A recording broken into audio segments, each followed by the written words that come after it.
पूर्वोत्तर में आने वाली किसी भी मुसीबत के समय असम राइफल्स के जवान सेना के साथ कंधे से कंधा मिलाकर के मैदान में डटे रहते हैं। पूर्वोत्तर के प्रहरी यानी असम राइफल्स के महिला जवान के जिक्र मात्र से दुश्मन की हालत पतली हो जाती है। रिपब्लिक भारत की ग्राउंड रिपोर्ट में आपको दिखाएंगे।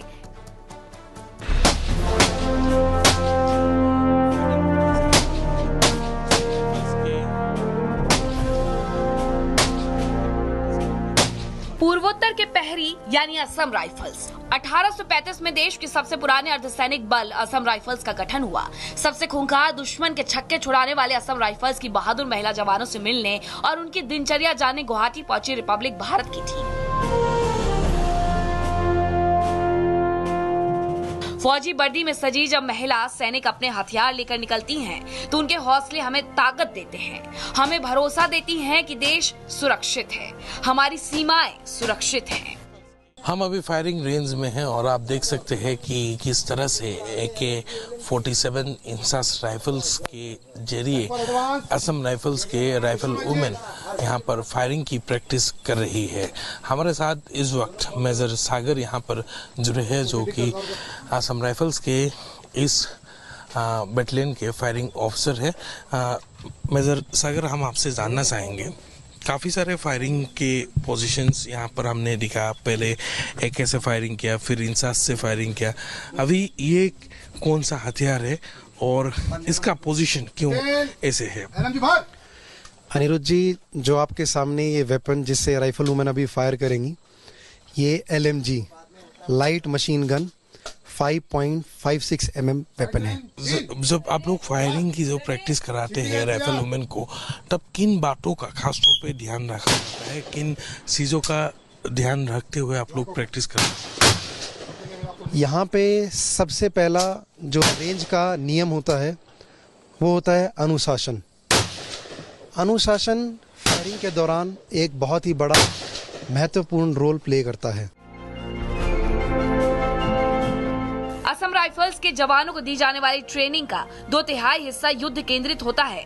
ऐसा इसलिए किया जाता है क्योंकि सेना की मदद करने के लिए सबसे पहले असम राइफल्स ही आगे आती है। जम्मू कश्मीर में आतंक रोधी अभियान हो या 1640 किलोमीटर लंबी भारत म्यांमार सीमा की रक्षा करना, पूर्वोत्तर के प्रहरी यानी असम राइफल्स ही सुरक्षा करते हैं। हमें 5 राउंड का प्रैक्टिस मिला था, 5 में 5 हिट हुआ है। 5 में 5 हिट काफी लाजवाब है।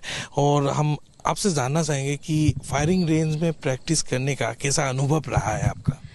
बेसिकली तो देखा जाए तो ये सिविल से बहुत हटके है।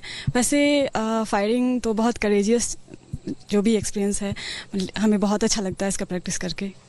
आप लोग यहाँ पर टारगेट प्रैक्टिस के अलावा आपका थियोरेटिकल क्लासेस भी यहाँ पर कंडक्ट किए जाते हैं। उसमें किन किन चीज़ों का क्या क्या आप लोगों को सिखाया जाता है? यस, ड्यूरिंग बेस क्लास में तो हमें जो भी इसके पार्ट्स हैं, जो भी पोजीशंस हैं, उसके बारे में हमें बेसिकली बताते हैं। जितनी आसानी से हमारी महिला जवान दुश्मनों के दांत खट्टे कर देती हैं, उतनी मुश्किल होती है इन राइफल वुमेन की ट्रेनिंग। देख सकते हैं अभी टारगेट लॉक कर दिए गए हैं और राइफल वुमेन आगे की और कार्रवाई करते हुए आगे बढ़ रहे हैं। आप यदि देखेंगे तो उनके बंदूक लेने का भी एक तरीका होता है। हर डायरेक्शन में एम करते हुए वो लोग आगे की कार्रवाई के लिए मूव करते हैं। और आप देख सकते हैं घर के अंदर दरवाजे पर पोजीशन ले लिया है। अभी वहाँ पर ग्रेनेड वगैरह लगा करके रखते हैं अक्सर, तो ग्रेनेड लगाया हुआ है क्या वो भी देखने के लिए कार्रवाई करते हैं।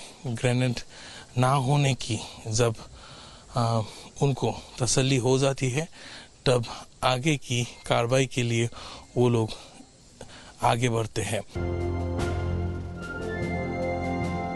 महिला जवानों के दिन की शुरुआत और दिन का अंत कठिन ट्रेनिंग से ही होता है।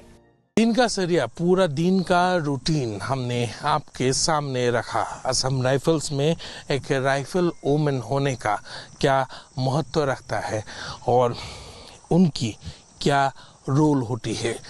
पूरे बैटलियन में उनकी क्या रोल होती है, दिन का शुरुआत वो कैसे करते हैं और दिन ख़त्म कैसे करते हैं। अभी जो ये पैरेड आप देख रहे हैं ये है बैटल फिजिकल एफिशिएंसी टेस्ट और ये एक बहुत ही खास मायने रखते हैं असम राइफल्स में, क्योंकि उनकी ड्यूटी सिर्फ 5 बजे से 6 बजे या फिर 10 बजे से 5 बजे की नौकरी नहीं है, बल्कि 24 घंटा उनको अलर्ट रहना पड़ता है। 1835 में असम राइफल्स 750 सैनिकों का एक समूह था और कछार लेवी के नाम से जाना जाता था। वीरता के सम्मान में नाम बदला गया। प्रथम विश्व युद्ध में 77 वीरता मेडल जीते थे। आजादी के बाद असम राइफल्स ने सभी युद्धों में भाग लिया। ऑपरेशनल कंट्रोल भारतीय सेना के पास। असम राइफल्स का मुख्य कार्य क्षेत्र उत्तर पूर्वी भारत है। इसके चलते फोर्स के पास इस इलाके में काम करने का लंबा अनुभव है। तो भाषा और परंपरा के स्तर पर असम राइफल्स का संवाद स्थानीय लोगों के साथ बेहतर है। Bureau report, Republic Bharat.